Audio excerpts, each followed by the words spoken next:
بسم اللہ الرحمن الرحیم قال النبی صلی اللہ علیہ وسلم العین حق۔ نبی اکرم صلی اللہ علیہ وسلم کا ارشاد مبارک ہے کہ کسی انسان کو دوسرے کی نظر بد کا لگ جانا یہ برحق چیز ہے۔ نظر بد کیا چیز ہے؟ جب ایک انسان کسی کی نعمت کو، مال و دولت کو دیکھتا ہے، پھر اس کے اوپر پچھتاتا ہے یا حیران ہوتا ہے یا اس کے اندر حسد والی بات پیدا ہوتی ہے، اس نعمت کے اندر سے برکت زائل ہو جاتی ہے۔ بس یہی مفہوم ہے اس کا، یا وہ نقصان ہو جاتا ہے، کچھ بھی کسی بھی صورت میں ہو، یہ نظر بد کے اثرات ہوتے ہیں۔ قرآن کریم اس سلسلے میں ہمیں کیا بتاتا ہے؟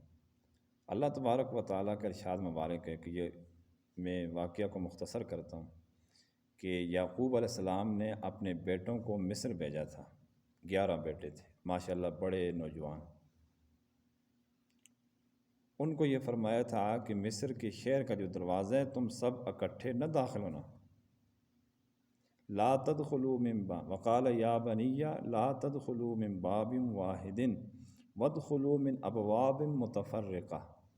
اے میرے بیٹو، یعقوب علیہ السلام فرمانے لگے کہ تم سب اکٹھے ایک دروازے سے نہ داخل ہونا، وادخلوا من ابواب متفرقہ، بلکہ مختلف دروازوں سے داخل ہونا۔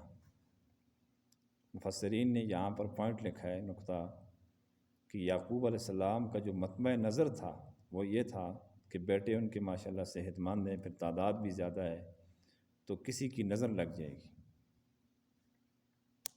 آگے آیت میں بھی اسی طرح آتا ہے، الا حاجۃ فی نفس یعقوب قضاھا۔ یعقوب علیہ السلام کے دل میں ایک بات تھی، اس کا انہوں نے اظہار کیا، مطلب وہی نظر بد والی بات تھی۔ نظر بد سے احتیاط کرنے کا کہا گیا۔ نظر جو ہے یہ جادو سے بھی زیادہ خطرناک ہے، اور نبی کریم صلی اللہ علیہ وسلم نے نظر لگنے سے پہلے نظر لگانے والے کو ایک بات کہی ہے، فرمایا کہ جب کسی کی بھی نعمت کو کوئی دیکھے تو وہ ماشاءاللہ لا قوت الا باللہ کہے، اس سے نظر نہیں لگے گی۔ یہ بہترین حال ہے۔ اور جب لگ جائے تو پھر اگر ممکن ہو لڑائی جھگڑا فساد نہ ہو تو اس بندے سے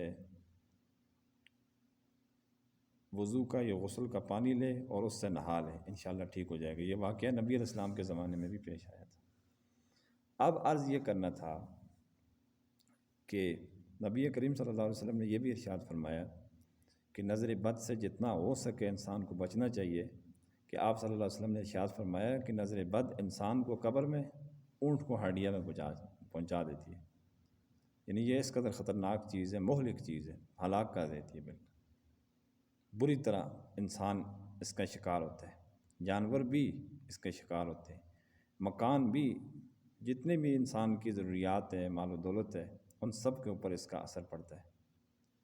اس لیے نبی کریم صلی اللہ علیہ وسلم کی جو مسنون دعائیں ہیں صبح و شام کی، ان کا ہمیں خوب اہتمام کرنا چاہیے۔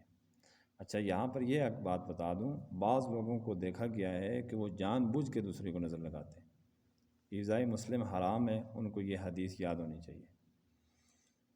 اور بعض لوگ، ان کو حقیقتاً نظر لگتی تو نہیں ہے، جادو کا بھی کوئی اثر نہیں ہوتا، لیکن ان کو ایک وسوسہ، وہم کے شکار ہوتے ہیں۔ تو اس سلسلے میں وہ آیت الکرسی کا ورد زیادہ رکھیں، تلاوت قرآن مجید کا اہتمام کریں، اس سے گھبرائیں نہیں، بلکہ اللہ تعالیٰ نے ایسے لوگوں کو تسلی کے لیے ارشاد فرمایا وَمَا هُم بِضَارِّينَ بِهِ مِنْ أَحَدٍ إِلَّا بِإِذْنِ اللَّهِ۔ یہ جادوگر لوگ بہت چوٹی کا زور لگا لیتے ہیں، لیکن جس کے پیچھے یہ لگے ہوتے ہیں تو اللہ تبارک و تعالیٰ کی اذن کے بغیر اس کو نقصان نہیں پہنچا سکتے۔ اللہ کی مشیت اگر ہو کہ اس بندے کو اس آزمائش میں ڈالنا چاہیے، اس پر اس کو اجر بھی ملتا ہے، تب اللہ تعالیٰ اس جادو کے ذریعے سے اس بندے کو آزمائش میں ڈال دیتے ہیں، ورنہ اتنا آسان نہیں ہے کسی کو تکلیف یہ جادو یا نظر بد کے ذریعے سے دینا، اتنا آسان نہیں ہے۔ اس میں اللہ تعالیٰ کا ارادہ، مشیت اس بندے کے لیے شامل حال ہوتی ہے۔ اس لیے عام طور پر جو لوگ نظر کی شکایت کر رہے ہوتے ہیں، فلانے کی نظر لگ گئی، فلانے، وہ نظر کا ایک چینٹا ہوتا ہے بھائی، اصل نظر نہیں لگتی، اصل نظر لگ جائے جانور بھی مر جاتا ہے، انسان بھی مر جاتا ہے، یہ اتنی خطرناک اور مہلک چیز ہے۔ ان کا بہترین علاج ان چیزوں کے یہ دیکھیں، یہ اس صورت میں نقصان ہمیں آتا ہے، ما اصابک من حسنۃ فمن اللہ، نیکی یا بلائی جو بھی ملے یہ اللہ کی طرف سے ڈائریکٹ، اور جو انسان کو مصیبت اور تنگ دستی یا کوئی آزمائش پہنچے، ما اصابک من حسنۃ فمن نفسک وما اصابک من سیئۃ فمن نفسک، جو برائی پہنچے تو یہ انسان کے اپنے ہاتھوں کی کمائی ہوتی ہے۔ اللہ تبارک و تعالیٰ اس کو متنبہ کرنا چاہتے ہیں اس کے ذریعے سے، یعنی وہ تعلق مع اللہ میں کمی واقع ہو رہی ہوتی ہے، اللہ تعالیٰ تنبیہ کرنا چاہتے ہیں کہ تم سیدھے راستے پر آ جاؤ، تو پھر بعض لوگ بھٹک جاتے ہیں، بعض لوگ سیدھے راستے پر اس تنبیہ سے آ جاتے ہیں۔ اللہ تبارک و تعالیٰ ہم سب کو ان باتوں پر عمل پیرا ہونے کی توفیق عطا فرمائے۔ وآخر دعوانا ان الحمد للہ رب العالمین۔